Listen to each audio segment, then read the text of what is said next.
Welcome sa Durs TV. Kung interesado ka sa ganitong news, huwag kalimutang isubscribe ang ating YouTube channel. Maraming salamat! Welcome po ulit sa ating panibagong update tungkol sa Kim Pao. Ihahatid ko po sa inyo ang pinakabago at pinaka-latest na mga kaganapan tungkol sa kanila. Kaya naman kung hindi ka pa subscriber ng ating channel, pindutin nyo na ang notification bell para lagi kayong updated sa mga balitang trending at napapanahon. So, ayun, welcome back again sa ating YouTube channel mga ka-Kim Pao. And for tonight's video nga pag-uusapan po natin ay tungkol sa mga importanteng kaganapan kina Kim and Paolo Abilino. At unahin nga natin pag-usapan itong pinost sa Instagram ni Kim Chu.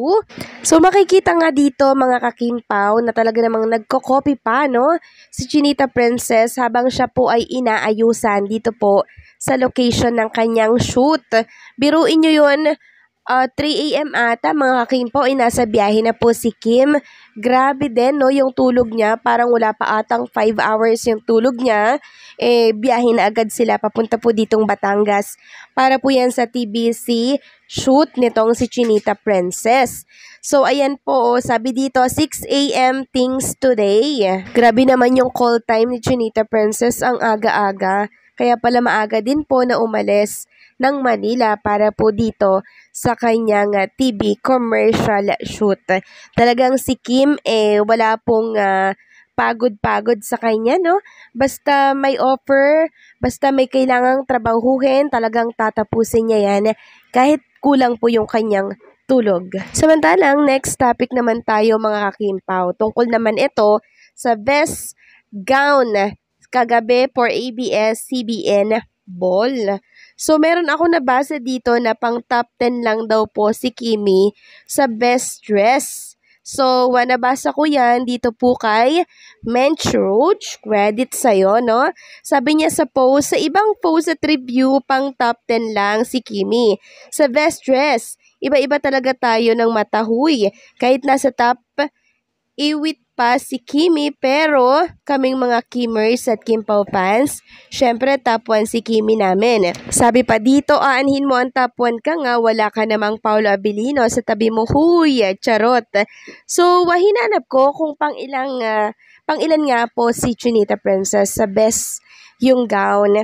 And nakita ko nga po sa post ng ABS-CBN, parang pang dalawa, pang second spot ata si Chinita Princess. Ewan ko ba kung ano yung totoo, pero base po sa nakita ko sa ABS-CBN na pinost, ay pang top 2 siya. Si Jay parang pang top 9 siya or top 8. Para sa atin naman mga ka-Kim Pao, para sa amin naman, para sa akin din, hindi na importante yung top na yan. Ang importante dito ay yung magkasama po na nakita natin si Kim and Paolo Abilino sa red carpet. Ibang kasiyahan na po ang naidulot nun. Wala yung katumbas. Bonus na lamang yung mapasama si Kim sa top 10. And syempre, deserve naman niya yon kasi ang ganda-ganda kaya ng gown ni Chinita Princess. And para sa akin, top 1 pa nga si Kim Chu Sabi nga po sa komento ng isang Kim Pao fan dito, sa mata ng Kim Pao, hindi mahalaga kung top 1 or top 10 pa sila. Ang inaantay natin ay yung magkasama sila sa ball na katunayan na may Kim Pao at totoo silang dalawa.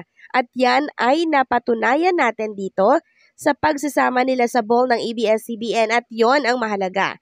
Kahit nasa kanila na lahat ng numero, basta Kim Pao lang ang pinakamaganda sa event na yon. Yes naman, agree ako sa sinabi nitong si Ma'am Agnes. Sa kanila na yung mga top na yan, basta tayo ang pinakamasaya sa gabing yon. Kaya naman, dead man na lamang sa mga top na yan, bonus na lamang yan mga ka-Kim Pao. Ang mahalaga dito ay nakita natin na magkasama po si Kim Chu at si Paolo Abilino. Sabi pa nga po ng isa dito, huwag kang makipagtalo sa top 1 dahil always top 1 naman ang Kim Pao. Charot lang po. Basta ako nakita ko na kagabi nung kasama na silang dalawa at pagkatapos ng interview ni MJ, natulog na ako. Sabi ko naman sa inyo mga ka-Kim Pao sapat na po na si Kim and Paolo Abilino ay makita natin kagabi. And hindi na importante ang mga top na yan. Next topic naman, pag-usapan natin ang post nitong Kim Pao PH. So nag-post po siya ng picture ni Kim and Paolo Abilino. Kuha po ito sa ABS-CBN ball kagabi. So, credit sa'yo, Kim Pao PH, no? Hindi naman sa aking picture to. And ito ay nakita ko lamang din sa post sa mga Kim Pao page natin. So, credit sa inyo kung kanino man ito nagmula, no? So, sabi niya, my favorite picture of them, very mag-asawa coded. So, paano po nasabi na very mag-asawa coded yung post na to, mga kakimpaw? Sa ibang post kasi ng isang Kim Pao fans dito po sa X, nakita ko po na meron siyang throwback na picture ni Kim at yung ex niya po na si X, basta si X, ayoko na pong pangalanan. Alam nyo yon, si X, yung kakatapos niya lamang na, basta yung past relationship ni Chinita Princess, ayoko nang pangalanan eh. Basta, nakita po kasi doon ng mga Kim Pao fans na itong hawak po ni Chinita Princess, ganyan din po ang hawak niya doon sa ex niya. Isang patunay na si Kim at Paolo Abilino, mga kakimpaw, ay in a relationship na. Kasi hindi naman daw po hawak ng ganyan yan si Kim kung hindi sila ni Paolo Abilino. So, napakahuhusay talaga ng mga Kim Pao fans magsoko hanggang saka lumalumaan po na post. Talagang nakikita po at nahahalungkay nila tapos pinapagkumpara po nila sa present. And talagang mapapasabi kang, oo nga no. So, credit sa nag-post ng picture na to sa ex na pinagkumpara yung hawak ni Kim doon sa ex niya at hawak ni Kim dito sa present niya na si Paolo Abilino. Credit sa'yo ha. Ang layunin ko lamang naman ay maibahagi sa mga Kim Pao Nation ang mga nasusoko ninyo. Syempre, kasiyahan din yun ng mga Kim Pao fans. Tayo naman ay nagbabahagi lamang ng mga importanteng mga ganap na nasusoko ninyo. So, ang dami pong confirmation, mga ka-Kim-Pao, na napapansin po ng mga Kim Pao Nation, di ba? Sa first topic natin, natalakay po natin yung tungkol doon sa pagkumpirma nga po ng relationship nila. Yung magkapareha pa lamang sila dito po sa red carpet for ABS-CBN Ball, isang confirmation na yun.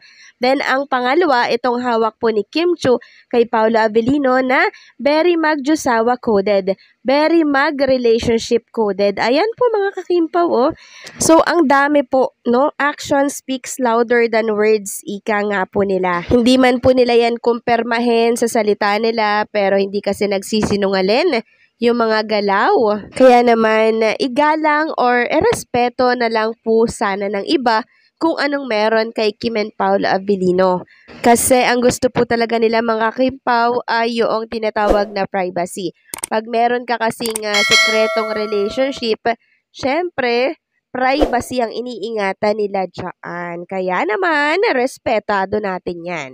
So, ano po ang say nyo dito mga ka-Kim-Pao? So, hanggang dito na lamang po ang update natin at maraming salamat po sa patuloy na pagsuporta.